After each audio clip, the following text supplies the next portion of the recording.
واسطے تھوڑا سا ٹائم قرآن کے لیے آپ نکالا کریں. اے فیلا پڑھ پڑھ توڑی مت ماری جاندی, تھوڑا سا اس کو ٹائم دیں, اس کا حق ہے. اور بھی دکھ ہے زمانے میں محبت کے سوا, راحتیں اور بھی ہیں وصل کی راحت کے سوا. ایک آپ کا کام اتنا بھیڑا سا ہے, لوگوں کی جیبیں خالی کرو. پہلے مداری بڑے ہوتے تھے, تماشا کرتے تھے اور تھوڑے انڈے سے بچہ نکال دوں گا اور بچہ جب رہا تو اس بیچارے نے نا وہ پیسے پوسے اکٹھے کر لیے تھے, تو اس نے ایک نیمو کاٹا اور اس کو یوں نچوڑا, نچوڑ کے ختم کر کہا جو اس میں سے رس نکالے گا ساری کمائی اس کو دے دوں گا. ایک پتلا بھیڑا یا بندہ آیا, اس نے یوں نچوڑا, آدھا پانی نکلا. وہ کہا تو کی بنا ہے کہ میں انکم ٹیکس افسر ہوں, میں تو لوگوں نے نچوڑ دینا تو کی شاید. ایک آپ کا کام اتنا بھیڑا ہے, اوپر سے رویے اتنے برے ہیں, وہ بھی بدیانت ہیں, آپ کے دل میں بھی کھوٹ ہوتی ہے کہ میں پوچھا کتھوں کپڑا ہے. یہ تاجر سمجھتے ہیں پیسے سے کام چلیں گے, یہ کہتے ہیں پیسہ بچاؤ, اور کام تو اللہ کے چلانے سے چلتے ہیں. بے شک پیسہ اس کا ایک سبب اور ذریعہ ہے, یہ حلال کمائیں, آپ صحیح طریقے سے ان سے ٹیکس لو, کون روکتا ہے؟ ان کی کمائیاں حرام ہیں, آپ کا وصول کرنا ظلم و ستم ہے. حضرت عمر رضی اللہ عنہ بیت المال خزانہ تقسیم کر کے جھاڑو دے کے اسی کے اندر 2 نفل شکرانے کے پڑھا کرتے تھے. اللہ شکر ہے جان چھوٹی سے.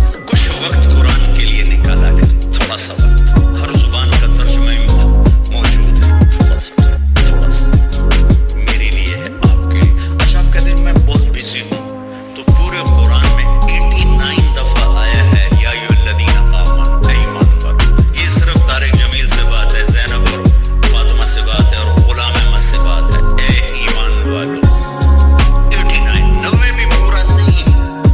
یا ایھا الناس پوری دنیا سے بات ہو رہی, یا بنی آدم پوری دنیا سے بات ہو رہی, ٹھیک ہے. یا ایھا الذین کفروا اب صرف کافروں سے بات ہو رہی, یا اہل الکتاب یہ عیسائیوں سے بات ہو رہی, یہودیوں سے ہو رہی, یا ایھا الذین ھادوا یہ یہودیوں سے بات ہو رہی, ٹھیک ہے.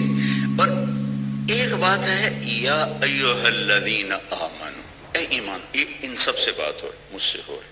اور میں قربان جاؤں 89 ایک کم 90, اور اس میں تکرار ہے. 89 حکم نہیں ہے, حکم نکالوں تو 40 نکلیں گے مشکل سے. سورہ بقرہ سے شروع ہوتا ہے یا ایھا الذین آمنوا لا تقولوا راعنا. پہلا یا ایھا الذین آمنوا نبی کا حق بتایا گیا کہ میرے نبی کا ادب کرو, یہ پہلا حق بتایا گیا. اور آخری ہم سے مطالبہ ہے یا ایھا الذین آمنوا 28واں پارہ توبوا الی اللہ توبۃ نصوحا, اے ایمان والو توبہ کر کے اپنے رب سے جڑ جاؤ. نصوحا ہوتا ہے, واہ واہ, قرآن بھی کیا عجیب کلام ہے. عمر رضی اللہ تعالیٰ عنہ جیسے آدمی جو تلوار لے کر قتل کو چلے گئے, رات کو جب ہمارے نبی نفلوں میں قرآن پڑھتے تو وہ پردے کے پیچھے کھڑے ہو کے سنا کرتے تھے. تو ایک رات آپ پڑھ رہے تھے الحاقۃ ما الحاقۃ وما ادراک ما الحاقۃ كذبت ثمود وعاد بالقارعة فأما ثمود فأهلكوا بالطاغية وأما عاد فأهلكوا بريح صرصر عاتية. سورہ حاقہ, اس میں بہت ردم ہے, انتہائی طاقتور ردم ہے. تو حضرت عمر سن رہے. میں تھوڑی سی آپ کو تلاوت کر کے بتاؤں تاکہ اندازہ ہو کہ کلام میں ردم کیا ہے. الحاقۃ ما الحاقۃ وما ادراک ما الحاقۃ كذبت ثمود وعاد بالقارعة فأما ثمود فأهلكوا بالطاغية وأما عاد فأهلكوا بريح صرصر عاتية سخرها عليهم 7 ليال و8 أيام حسوما فترى القوم فيها صرعى كأنهم أعجاز نخل خاوية فهل ترى لهم من باقية وجاء فرعون ومن قبله والمؤتفكات بالخاطئة فعصوا رسول ربهم فأخذهم أخذة رابية إنا لما طغى الماء حملناكم في الجارية لنجعلها لكم تذكرة وتعيها أذن واعية. حضرت عمر سن رہے ہیں, آپ تو ردم نے تو آپ کو جھنجھوڑا ہے, مجھے جھنجھوڑا ہے, تو عمر تو اہل زبان ہیں. سن رہے ہیں ایک دم کہنے لگے ما اشعرہ, میں نے آج تک ایسا شاعر نہیں دیکھا. دل میں پردے کے پیچھے آپ وہاں کھڑے ہوئے ہیں اور یہ دل میں کہتے ہیں ما اشعرہ, میں نے ایسا شاعر آج تک نہیں دیکھا.